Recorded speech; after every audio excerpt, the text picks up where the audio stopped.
Hello friends, देखिए आज हम सेक्शन सी जो हमने HBSC का 2017 का जो सेट ए स्टार्ट किया था, आज हम उसका पार्ट नंबर 3 2017 का सेट ए का पार्ट सी डालने जा रहे हैं। इसके अंदर जो मैंने आपको बताया था, इससे पहले 1 मार्क्स के और उसके बाद मैंने 3 मार्क्स के, और आज हम जो करने जा रहे हैं वे हम 4 मार्क्स के क्वेश्चन आपको सोल्व कराएंगे।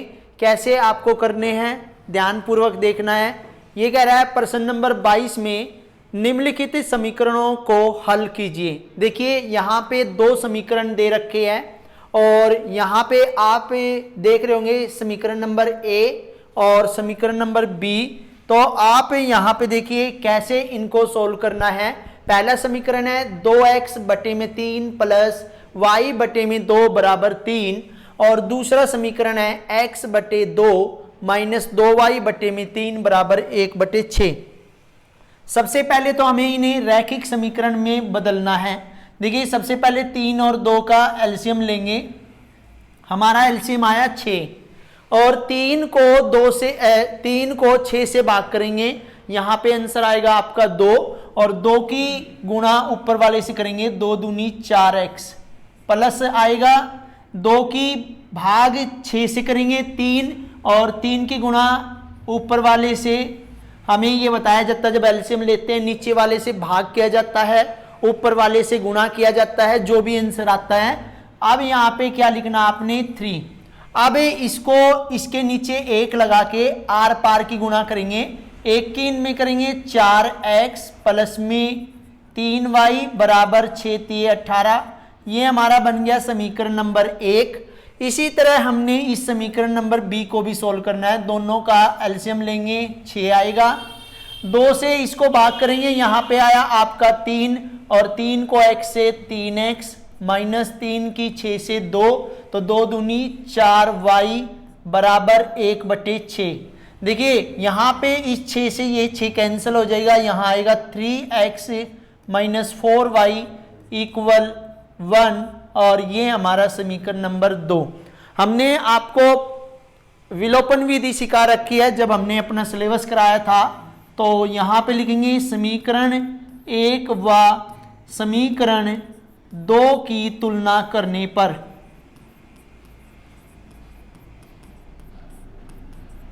तो यहाँ पे आप दोनों समीकरणों को लिखेंगे, 4x प्लस में 3y बराबर 18, और दूसरा समीकरण है 3x माइनस 4y बराबर में 1।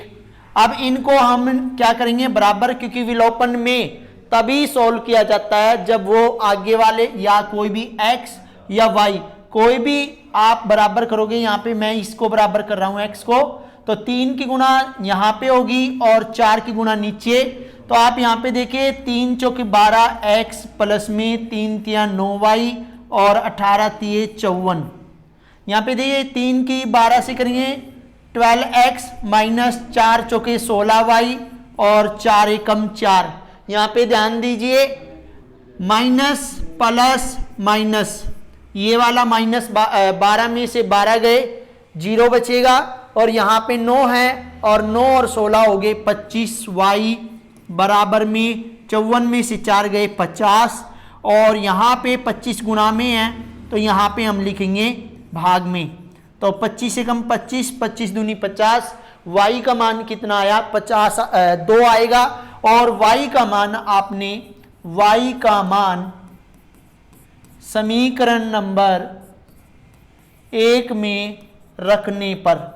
देखिए 1 में रखेंगे समीकरण नंबर 1, 4x प्लस में 3y बराबर में 18, 4x प्लस में 3 और y की वैल्यू 2 आई है, वो हमने लिखी 3 दूनी 6। तो यहाँ पे आप 6 लिखोगे, 18, 4x बराबर 18 माइनस 6, 4x बराबर यहाँ पे आया 12, और x बराबर, क्योंकि 18 में से 6 गए 12, और यहाँ पे ये 4 गुणा में है, तो भाग में आ जाएगा, यहाँ पे आंसर आएगा 3। x का मान कितना आया 3 आया, और y का मान यहाँ पे 2 आया। इसके बाद प्रश्न नंबर 23 पे चलते हैं। प्रश्न नंबर 23 कह रहा है एक आयताकार खेत के विकर्ण की लंबाई देखिए खेत के विकर्ण की लंबाई छोटी भुजा से 60 मीटर अधिक है, यदि बड़ी भुजा छोटी भुजा से 30 मीटर अधिक है तो खेत की भुजाएं ज्ञात कीजिए।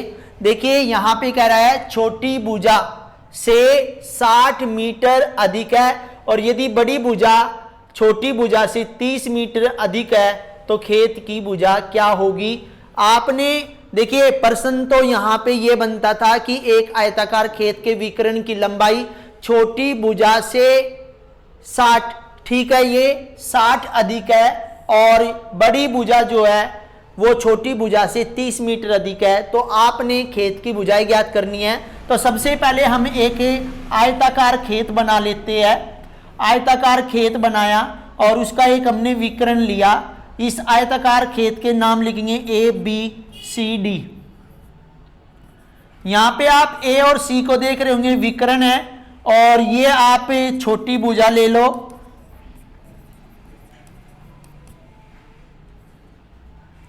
ये आपकी जो है बड़ी भुजा है। कैसे आपको सोल्व करना है, यहां पे देखिए हम यहां लिखेंगे, माना आयताकार खेत की छोटी भुजा, आप क्या लिखोगे, x लिखोगे। देखिए ये कह रहा है कि एक आयताकार खेत का विकर्ण की लंबाई जो है छोटी भुजा से 60 मीटर अधिक है, तो छोटी भुजा हमने कितनी ली, x मीटर। यहां पे हम लिखेंगे आयताकार खेत का विकर्ण। ध्यान दीजिए विकर्ण जो है छोटी भुजा से 60 मीटर अधिक है। अब हमें लिखना है आयताकार खेत की बड़ी भुजा। आयताकार खेत की बड़ी भुजा, अब आप ध्यान से देखिए, बड़ी भुजा जो है 30 मीटर अधिक है। प्रश्नानुसार बात करेंगे।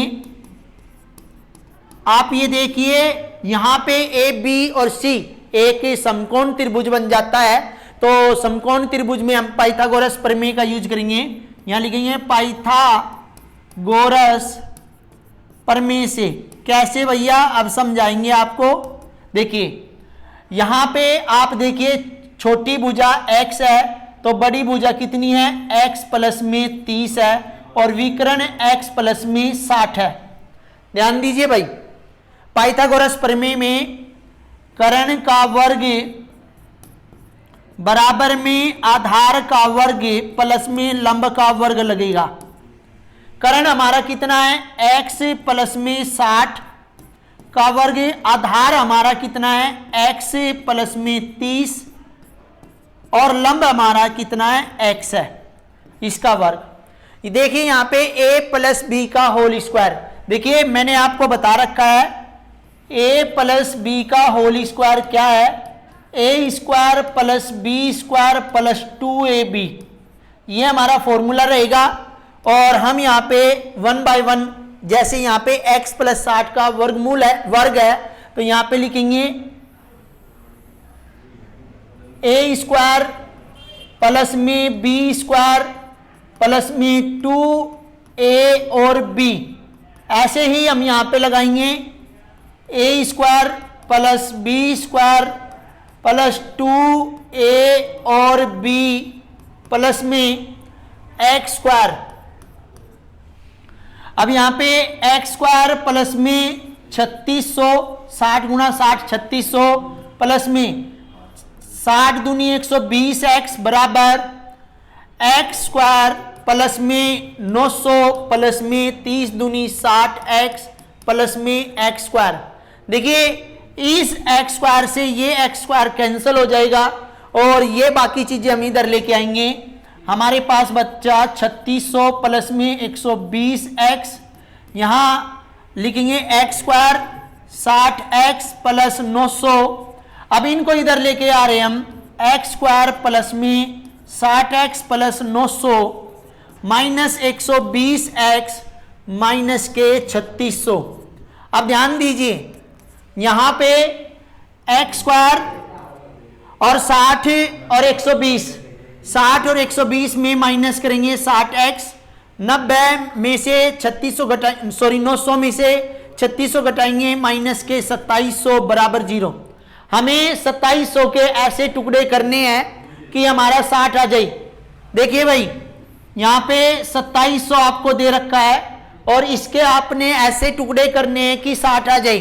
3 से करेंगे 900 पे, 3 से करेंगे 300 पे, 3 से करेंगे 100 पे आ जाएगा, 2 से करेंगे 50, 2 से करेंगे 25, 5 से 5 एकम 5, 5 5 25 और यहाँ पे देखिए अब देखिए ये लिखा हमने 5 दूनी 10, 10 तिया 30, 30 तिया 90, यहाँ पे लिख दिया 90, 5 दूनी 10 और 10 तिया 30, 90 में से 30 गए हमारे, कितना बचा 60, कितना बचा यहाँ पे 60, ये साइन माइनस का, ये वाला प्लस का और 90 माइनस का, तो यहाँ पे लिखना पड़ेगा x square minus 90x plus 30x minus 2700। अब यहाँ पे देखिए इन दोनों में कॉमन लेना है, इन दोनों में कॉमन लेना है, x इज कॉमन रहेगा, x माइनस 90 जो यहाँ पे आया है यहाँ पे आना चाहिए, x से x कैंसिल हो जाएगा 30, ये हम आपको चैप्टर नंबर 2 में सिखा चुके हैं। x माइनस 90 एक बॉक्स में रखेंगे और यहाँ पे x प्लस में 30 दूसरे बॉक्स में रखेंगे, x माइनस 90 बराबर 0, x की वैल्यू आ जाएगी 90 और x प्लस में 30 बराबर 0, x की वैल्यू आ जाएगी माइनस के 30। अब वैल्यू कौन सी लेनी है हमें लेनी है पॉजिटिव वैल्यू, तो यहाँ पे हम लिखेंगे क्या लिखेंगे, हम यहाँ पे लिखेंगे पॉजिटिव वैल्यू की छोटी भुजा, यहाँ पे लिखेंगे अतः छोटी भुजा आपकी है x, x का मान हमारा है 90। बड़ी भुजा की बात करें, बड़ी भुजा जो कि छोटी भुजा से 30 अधिक है, तो 90 प्लस में 30 ये आपका आ जाएगा 120। और यदि हम विकर्ण की बात करें, तो विकर्ण हमारा है x प्लस में 60, यानी कि 90 प्लस में 60 150 आपका आंसर होगा। इस तरह जो छोटी भुजा है वो 90 आएगी और बड़ी भुजा 120 और विकर्ण हमारा होगा 150। इसके बाद हम करेंगे क्वेश्चन नंबर 24। देखिए ये 5वें चैप्टर से है। यदि एक एपी के पहले 6 पदों का योग 12, देखिए 6 पदों का योग S6 बराबर में उसने कह दिया 12 और पहले 10 पदों का योग, यानी कि पहले 10 पदों का योग जो है वो आपको दे दिया इन्होंने 60, तो उस एपी के n पदों का योग ज्ञात कीजिए। देखिए इसमें हमें a और n निकालना है, a और n निकालने के बाद Sn निकालना है, Sn में n का मान n ही रहेगा। देखिए कैसे करना है, Sn बराबर n बटे 2a plus n minus 1d। देखिए S6 है, इसकी वैल्यू आपको 12 दे रखी है, ये 6 बटे 2 हो जाएगा और 2a प्लस 6 माइनस 1 और d, यहाँ पे ये कट गया 3 पे, 12 बटे में 3, 2a प्लस में 5d और 3 से ये कट गया 4 पे, तो 4 बराबर 2a प्लस में 5d, ये हमारा आ गया समीकरण नंबर 1। और इसी तरह जब हम इसको सॉल्व करेंगे, Sn बराबर n बटे 2a plus n minus 1d, solve करेंगे भैया 60, n की वैल्यू आपकी कितनी होगी 10 बटे 2a प्लस n की वैल्यू आपकी 10 माइनस 1 और d, यहाँ पे देखिए ये कट गया। नेक्स्ट लाइन में हम क्या करेंगे, ये इधर गुणा में है तो भाग में आ जाएगा, 2a प्लस 10 में से 1 गया 9d और 5 से कट गया 12 पे, तो 12 बराबर 2a प्लस में 9d, ये हमारा हो गया समीकरण 2। देखिए यहाँ पे भी हम विलोपन विधि का ही यूज करेंगे। समीकरण 1 व समीकरण 2 की तुलना करने पर, देखिए 2a प्लस में 5d बराबर 4 है, और यहां पे देखिए 2a प्लस में 9d बराबर 12 है। सिर्फ साइन चेंज होंगे, जिससे कि 2 में से 2 गई 0, 5 में से 9 जा नहीं सकता, तो यहां पे लिखेंगे माइनस के 4d, माइनस के 8, माइनस से माइनस कैंसल, d बराबर 8 बटे में 4, तो आंसर हमारा कितना आया 2। d का मान समीकरण नंबर 1 में रखने पर, d का मान समीकरण 1 में रखने पर देखिए एक जो है, हम ध्यान से देखिए 2a प्लस में 5d बराबर आपका है 4, तो 2a प्लस 5 और d की वैल्यू यहां पे आई 2, 4, 2a प्लस में 5 दूनी 10, 4, 2a बराबर 4, और इधर आके ये माइनस का, तो 2a बराबर हो जाएगा माइनस के 6, और a बराबर माइनस 6 बटे 2, आंसर होगा हमारा माइनस के 3। अब हमें निकालना है Sn, n पदों का योग। तो यहां पे n पदों का योग जब ज्ञात करेंगे, n पदों का योग हम ज्ञात करेंगे, तो फॉर्मूला तो यही रहेगा,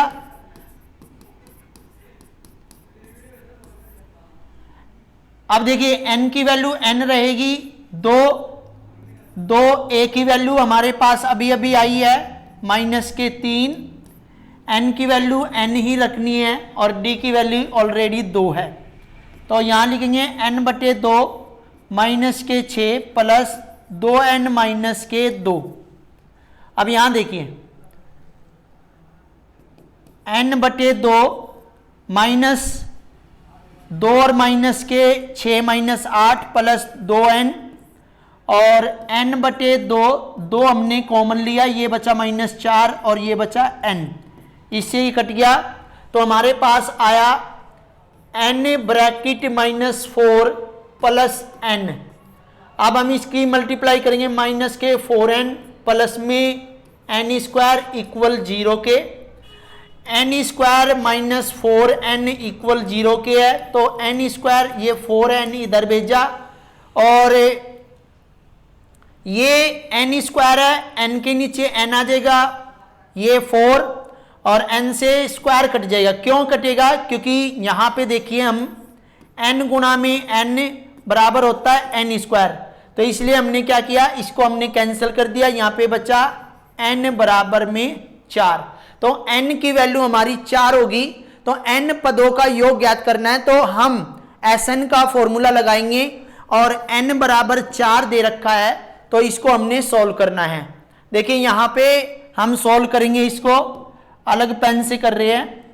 Sn बराबर n बटे 2, 2a plus n minus 1d, यहां पे 4 आया 2, 2a की value minus 3 plus n minus 1, और n की वैल्यू कितनी आई है, अभी अभी हमने पता किया 4 माइनस 1, और d की वैल्यू 2, ये कट गया 2 पे 2 माइनस 6, 4 दूनी 8, 2, अब 2 माइनस 6 माइनस 2 माइनस के 8 प्लस में 8 कट गया, यहां पे केवल 2, यानी कि Sn बराबर कितना आएगा आपका 2 आएगा। अब सबसे पहले आपने 6 पदों का योग और 10 पदों का योग जो दे रखा है उसको सोल्व करना है। उसके बाद n पदों का योग ज्ञात करने के लिए n की वैल्यू आपकी आ जाएगी, और n की वैल्यू निकालने के बाद आपने Sn निकालना है। क्वेश्चन नंबर 25 में किसी बाह्य बिंदु से वृत्त पर खींची गई स्पर्श रेखाओं की लंबाइयां बराबर होती है। देखिए सबसे पहले आपको एक वृत्त बनाना है, और उस पे आपने 2 स्पर्श रेखाएं खींच लेनी है। ये मैंने 2 स्पर्श रेखाएं खींच ली, और वो कह रहा है किसी बाह्य बिंदु से, बाह्य बिंदु मैंने ले लिया P, और यहां पे ये A पे टच कर रहा है स्पर्श बिंदु पे, और यहां पे B पे टच कर रहा है। हम यहां पे देखिए ऐसे सॉल्व करेंगे इसको कि हमने ये त्रिज्या तो मिला दी, केंद्र से केंद्र O है, और ये वाली जो लाइन मैं बिंदुदार बना रहा हूं ये आपकी रचना है। तो सबसे पहले आपने दत्त में लिखना है, दत्त मतलब जो दिया गया है, यहां पे लिखना है O केंद्र वाले वृत्त पर, O केंद्र वाले वृत्त पर दो स्पर्श रेखाएं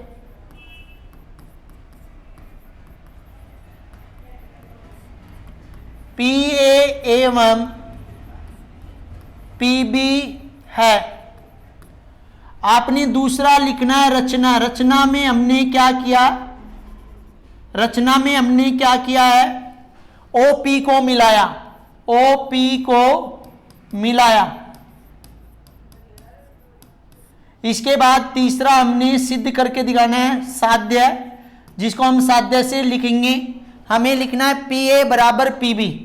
हमें ये तो पता है ये दोनों स्पर्श रेखाएं है, लेकिन इन स्पर्श रेखाओं की लंबाइयां हमें बतानी है बराबर है या नहीं है। तो प्रमाण देखिए, सबसे पहले यहां पे आप एक चीज देख रहे होंगे कि दो त्रिभुज बनते हैं। एक त्रिभुज बनता है PAO और दूसरा त्रिभुज बनता है PBO। तो यहां पे लिखेंगे त्रिभुज PAO एवं त्रिभुज PBO में। देखिए त्रिभुज PAO और PBO में सबसे पहले आपने क्या लिखना है? OP। ये हमारी OP उभयनिष्ठ भुजा है, जो कि हमने रचना से ली है, उभयनिष्ठ भुजा।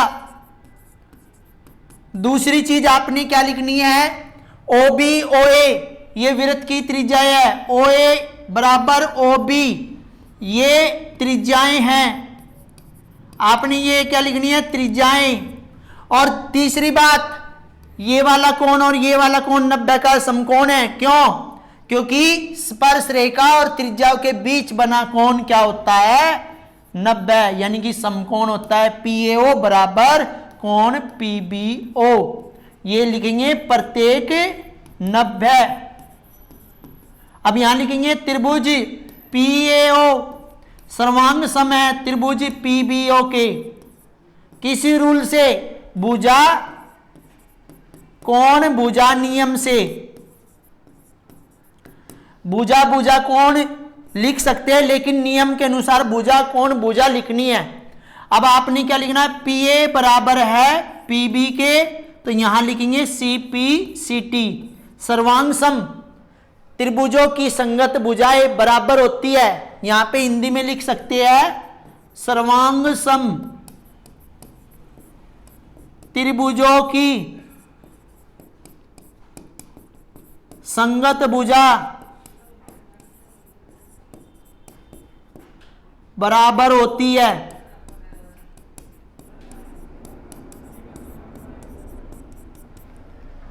ये हमारा क्वेश्चन नंबर 25 है और ये हमारी प्रमेय नंबर 10.2 यानी 10वें चैप्टर से दी गई है।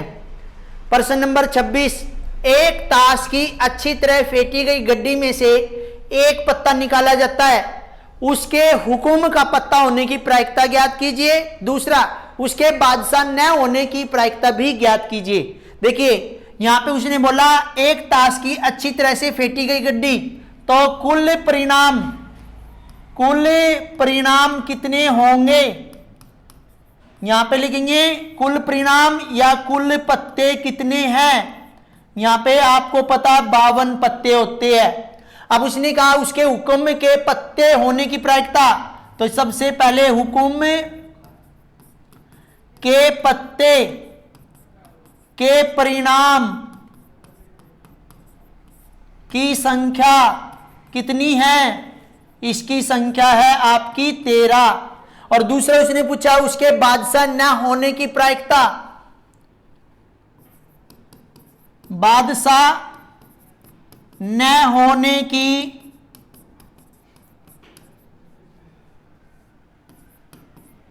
परिणामों की संख्या कि बादशाह कितने नहीं होते। बादशाह हमारे 4 होते हैं, तो बचे कितने? 48। तो अब हमें एक एक करके पहली चीज उसने क्या पूछी है?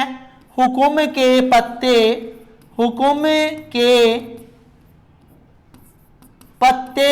होने की प्रायिकता। हुक्म के पत्ते कितने हैं? 13 और बटे में 52। यहां पे लिखते हैं अनुकूल परिणाम और कुल परिणाम। इसके बाद दूसरी बात, यदि ये कटता है 13 एकम 13, 13 चौके 52, तो 1/4 आंसर आ जाता है। बादशाह न होने की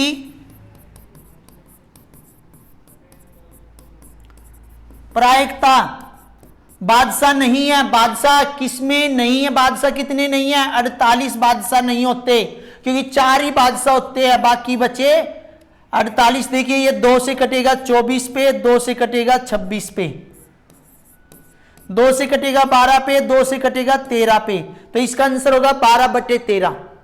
अब इसके बाद हम बात करते हैं इस खंड की अंतिम प्रश्न की। ये जो 4-4 नंबर में दिए गए हैं उनका ये अंतिम पार्ट है।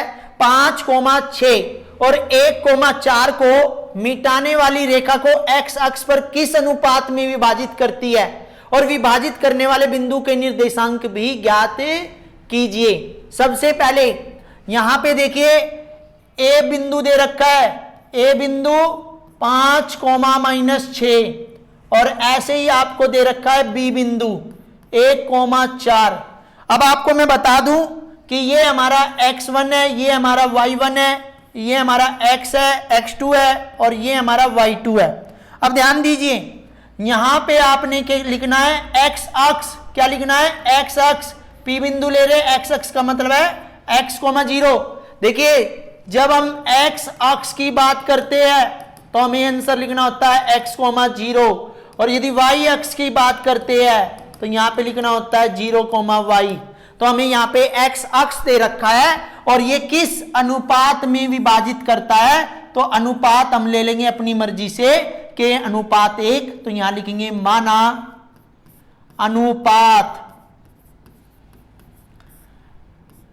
के अनुपात 1। अब हमें क्या करना है? यहां पे सबसे पहले अनुपात निकालेंगे, और अनुपात निकालने के लिए हमें जो वैल्यू दे रखी है ये x की है और ये y की है, तो यहां पे y की प्रॉपर वैल्यू दे रखी है, तो y का फॉर्मूला लगाएंगे m1 y2 plus m2 y1 divided by m1 plus m2। y की वैल्यू यहां पे 0 है, m1 की वैल्यू k गुणा में y2 की वैल्यू 4 प्लस m2 हमारी कितनी है? 1 गुणा में y1 कितना है? -6 के प्लस में 1।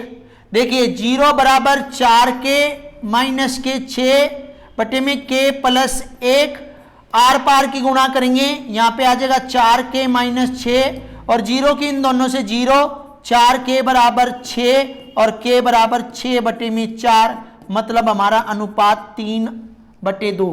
k का मान 3/2 यानी कि 3/2 अनुपात 1। तो हमें अब निकालना है x के निर्देशांक, x बराबर p के निर्देशांक निकालने हैं।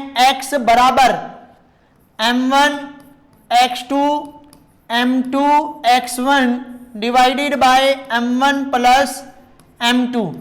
अब यहां पे देखिए x बराबर m1 कितना है? 3/2 मल्टीप्लाई x2 कितना है? 1 प्लस m2 हमारा कितना है? 1 गुणा में x1 कितना है? 5 डिवाइडेड बाय 3/2 प्लस 1/1 ही लगा लेंगे। अब सॉल्व करेंगे, 3/2 प्लस में 5 डिवाइडेड बाय 2 एलसीएम हो जाएगा, यह है 2 को 2 से भाग करेंगे, कितना आएगा आपका? 1 और 1 के ऊपर से गुणा 3 प्लस 1 को 2 से भाग करेंगे 2, 2 एकम 2, और इसको भी सोल्व करेंगे। अब एलसीएम आ गया 2, 2 एज इट इज रहेगा 1 पे, 1 की मल्टीप्लाई 3, 1 की 2 से 2, 2 पंजे 10 बटे में 5/2 सोल्व करेंगे, 13/2 बटे में 5/2। जब ऐसा आ जाता है तो हमें क्या करना है? नीचे वाला ऊपर, ऊपर वाला नीचे, तो आंसर हमारा कितना होगा? 13/5। तो यहां लिखने p के निर्देशांक क्या होंगे? p के निर्देशांक क्या है? x की वैल्यू हमारे आई 13/5, 0। तो हमें ध्यान से ये सवाल करने हैं, और इस तरह आज हमारी इस क्लास के अंदर हमने 4-4 नंबर के जो आपके आने वाले क्वेश्चन थे, महत्वपूर्ण प्रश्न थे, वे हमने आपको 1 बाय 1 समझाए हैं।